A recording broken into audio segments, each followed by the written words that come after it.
Hey everyone, this is Lomi, and today I'm making a pair of bloomers for Little Fee, but I'm starting with the pattern so you can follow along to make this for any size of doll if you haven't got one this size. I'm starting with a measuring tape, pencil, ruler, and some recycled paper, so don't judge that it's all covered with scripts. Then we've got the doll. This one's not actually mine and belongs to my friend Yuna, who doesn't mind if I play with her dolls, so also I didn't ask permission and I'll just have to ask forgiveness for having Baby Tay in a video. Her owner is Resin Elves on Instagram, so go check out her dolls. They're really pretty. Anyway, measurements start with the length, so measure down from the waist to just above the knee. So take that measurement and write it down. Next, we'll measure around the doll's hips for the hip circumference. You want the widest, fullest part of the hips and bottom. If you're wondering about my band-aid, that's from my new doll biting me, and you can see him do that in last week's unboxing video. After the hips, we need the seat depth, which is down from the waistline to the bottom of the doll's bottom while they're sitting down. This measurement being correct allows them to sit without their pants pulling down in the back. We also need the width of the hip from front to back, which might be easier to measure with a ruler. So that's from the front of the doll to the peak of the bottom.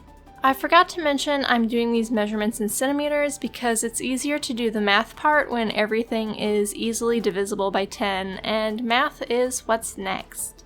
The hip circumference should be divided by 4, and the seat depth and hip width get divided by 2. These are our calculations and are the numbers that we'll use to draft the pattern. So to keep things easy, I draw a little grid here and write down the divided measurements for each. You can see how this would be a lot harder with measurements in inches. Length doesn't need to be divided. Since my measurements don't divide in half perfectly, I round up to the nearest millimeter, which is such a tiny difference that it won't change the fit. So now we'll grab our ruler and draw the pattern. Start by drawing a vertical line with the length measurement. For me, 6 centimeters.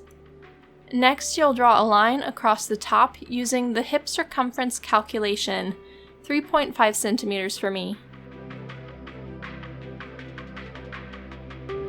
So you can see this is exact measurements right now. Something we made with this would be skin tight. We don't want skin tight for these, we want a little poof. So for a little bit of poof that's still a fairly close fit so it doesn't get in the way of other clothes, take this top line and extend it by 50%. If you want really poofy bloomers like pumpkin pants, you'll want to double it. So twice the calculation or half the hip circumference for the super poofy ones. Whichever width you choose, make a line on the bottom that extends the same distance.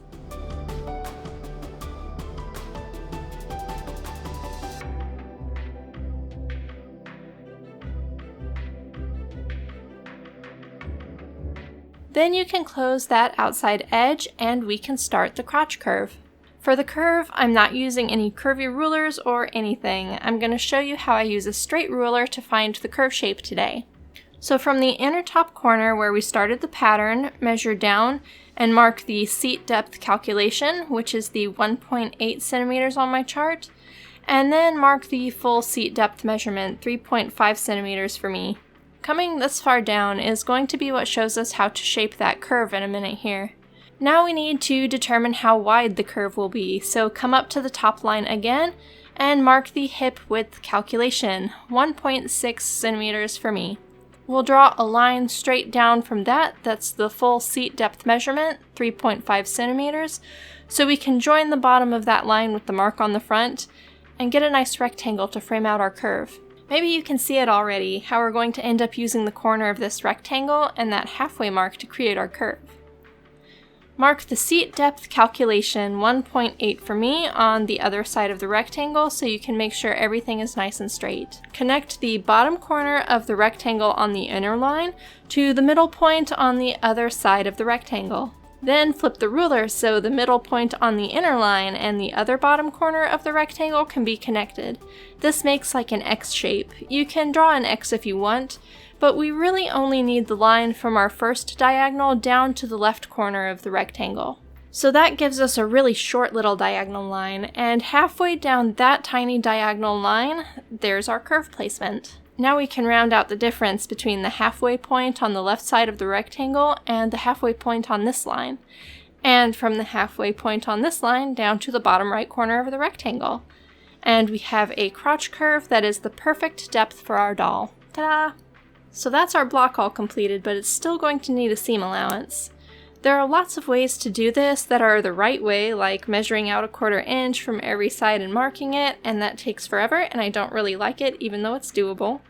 So instead, pattern hack, I'm just going to strap 2 pencils together with a rubber band because standard pencils are sized so the 2 leads are about a 1/4 inch apart.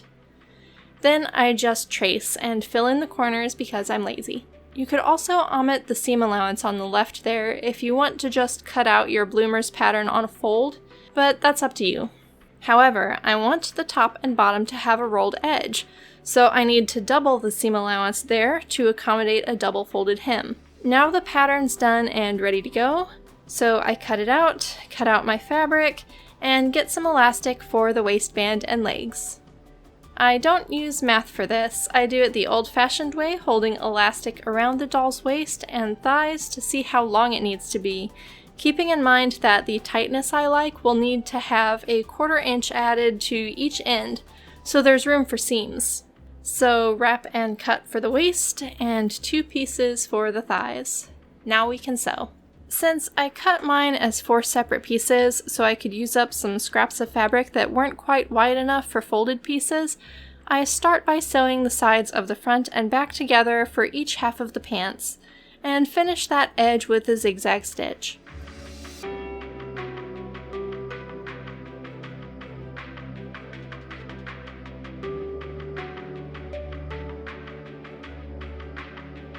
After that, I unfold the 2 pieces and pin the front crotch curve together.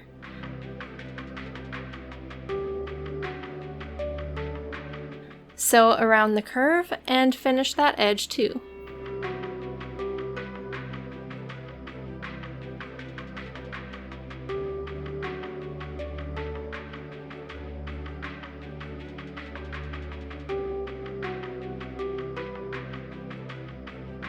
Now it's time for the rolled hems.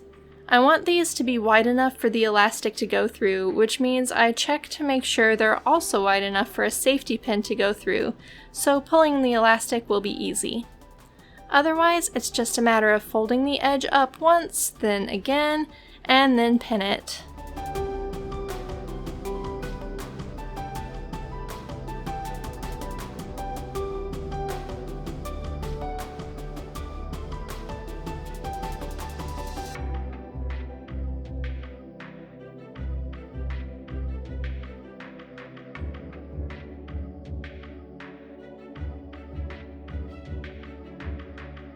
I'll very carefully sew along the edge to maximize the amount of space I'll have for the safety pin. This is also before I put my pretty bouquet in my desk, so excuse how ugly the new desk is. At least it's nice and bright over here.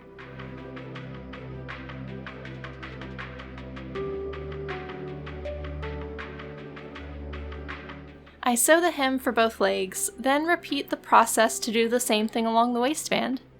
When folding the waistband, it's important for me to make sure that all my seams that will be folded into the waist are laying in the same direction, because if they're not, they'll create pockets that'll make it super hard to get the elastic in. Fold over once, then fold again, pin and sew the edge, just like the bottom of each pant leg.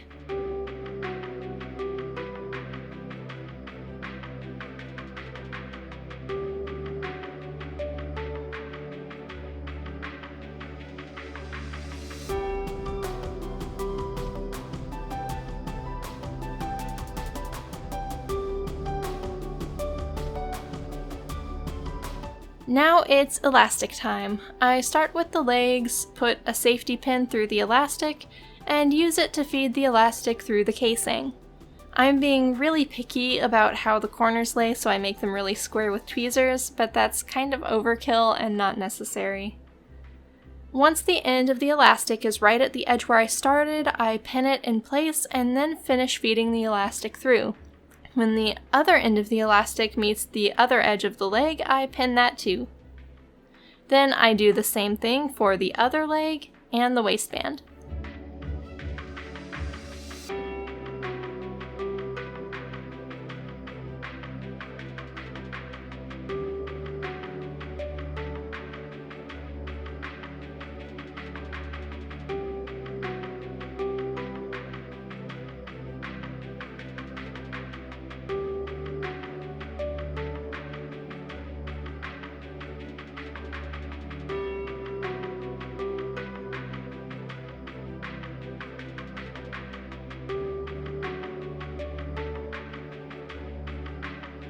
When the elastic is in and pinned, I fold the pants so the back curve can be closed. The seat curve, I guess. I put new pins through the elastic to make it easier to sew over, because now there will be just one pin holding both ends of the elastic in place. Then I sew the back curve shut, backstitching at the beginning and end so nothing will pull apart.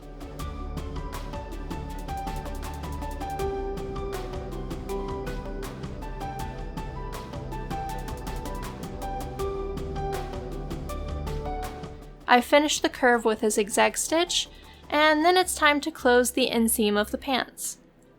This inseam is really tiny, but I handle it pretty much the same way as the curve in that I replace the pins holding the elastic with a single pin, and I put a single pin in at the point of the inseam where the crotch curves meet.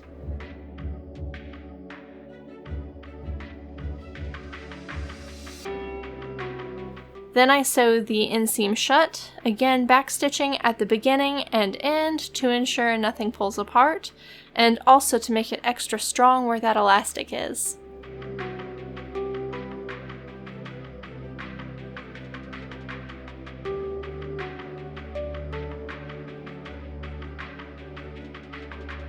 The inseam gets finished with a zigzag stitch, the last few threads trimmed up, and now the bloomers are done. It's a pretty easy project, all things considered, and these are going to be super cute with that ice fairy dress I made a couple weeks ago. And that's why I went with the closer fitting ones this time. I don't want them to be too poofy under an already poofy skirt. But yeah, that's all for today. Thanks for joining me. Bye.